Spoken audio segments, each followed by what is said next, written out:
यशस्वी जायसवाल, श्रेयस अय्यर और शुभमन गिल जैसे खिलाड़ियों के आने के बाद विहारी, पुजारा और रहाणे को टीम से बाहर कर दिया गया था। पुजारा और रहाणे जहां 35 प्लस की उम्र के हैं, वहीं विहारी की उम्र महज 30 साल की है। उन्होंने ऑस्ट्रेलिया के खिलाफ 2020-2021 में ऐतिहासिक टेस्ट सीरीज में अहम भूमिका निभाई थी। भारत को दक्षिण अफ्रीका के खिलाफ सेंचुरियन में खेले गए पहले टेस्ट में करारी हार का सामना करना पड़ा। तेम्बा बाउंगा की अगुवाई वाली टीम ने भारतीय टीम को पारी और 32 रन से शिकस्त दी। इस हार के बाद से पूर्व क्रिकेटर्स भारतीय खिलाड़ियों की कड़ी आलोचना कर रहे हैं। टीम इंडिया 3 दिन में ही मैच हार गई। सबसे ज्यादा आलोचना टेस्ट में भारत के नए नंबर 3 शुभमन गिल की हो रही है। शुभमन गिल क्रिकेट के सबसे लंबे फॉर्मेट में अब तक खुद को साबित नहीं कर सके हैं। जहां वनडे और टी20 में उनका औसत और स्ट्राइक रेट बेजोड़ है, वहीं टेस्ट में उनका औसत हनुमा विहारी से भी खराब है। ऐसे में सोशल मीडिया पर एक बार फिर चेतेश्वर पुजारा, अजिंक्य रहाणे और विहारी की चर्चा शुरू हो गई है। सेंचुरियन में टीम इंडिया दोनों पारियों में 250 का आंकड़ा भी नहीं छू सकी। यशस्वी जायसवाल, श्रेयस अय्यर और शुभमन गिल जैसे खिलाड़ियों के आने के बाद विहारी, पुजारा और रहाणे को टीम से बाहर कर दिया गया था। पुजारा और रहाणे जहां 35 प्लस की उम्र के हैं, वहीं विहारी की उम्र महज 30 साल की है। उन्होंने ऑस्ट्रेलिया के खिलाफ 2020-2021 में ऐतिहासिक टेस्ट सीरीज में अहम भूमिका निभाई थी। सिडनी टेस्ट ड्रॉ कराने में उन्होंने अश्विन के साथ मिलकर चोट के बावजूद कई घंटों तक बल्लेबाजी की थी। हालांकि उन्हें अचानक से टीम से बाहर कर दिया गया। हालांकि अब सोशल मीडिया हनुमा को वापस लाने की मांग उठने लगी है। शुभमन से पहले केएल राहुल टेस्ट ओपनिंग करते थे, लेकिन शुभमन की एंट्री ने राहुल को प्लेइंग 11 से बाहर कर दिया था। तब ऋषभ पंत भारत के मुख्य विकेटकीपर थे।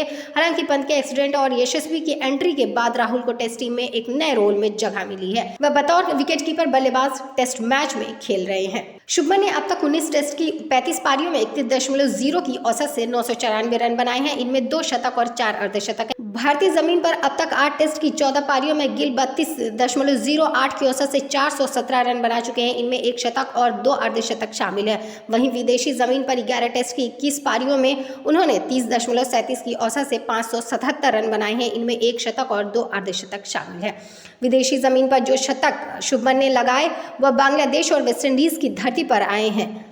सेना देशों में ऑस्ट्रेलिया में जरूर शुभमन का रिकॉर्ड शानदार है और न्यूजीलैंड में अब तक वह खेले नहीं है। वहीं इंग्लैंड में उन्होंने 6 पारियों में महज 14.67 और दक्षिण अफ्रीका में 2 पारियों में 14 की औसत से रन बनाए हैं। एशिया से बाहर टेस्ट में शुभमन के सिर्फ 2 50 प्लस स्कोर हैं। वहीं बात अगर हनुमा विहारी की हो तो उन्होंने भारत के लिए 16 टेस्ट की 28 पारियों में 33.56 की औसत से 839 रन बनाए हैं। इनमें 1 शतक और 5 अर्धशतक शामिल हैं। घरेलू मैदान पर हनुमा ने सिर्फ 3 टेस्ट खेले हैं और विदेशी जमीन पर उनकी ज्यादा परख हुई है। भारत में 3 टेस्ट की 4 पारियों में हनुमा ने 33.50 की औसत से 134 रन बनाए। इनमें 1 अर्धशतक शामिल है। वहीं विदेशी जमीन पर 13 टेस्ट की 24 पारियों में हनुमा ने 33.57 की औसत से 705 रन बनाए हैं। इनमें 1 शतक और 4 अर्धशतक शामिल है। ऑस्ट्रेलियाई धरती को छोड़कर सेना देशों में भी हनुमा का रिकॉर्ड गिल से बेहतर है। ऑस्ट्रेलिया में उन्होंने 20.33 की औसत, इंग्लैंड में 21.75 की औसत, न्यूजीलैंड में 21.50 की औसत और दक्षिण अफ्रीका में 2 पारियों में 60 की औसत से रन बनाए हैं। विदेशी जमीन पर उनके 3 अर्धशतक इंग्लैंड, न्यूजीलैंड और वेस्टइंडीज में आए हैं।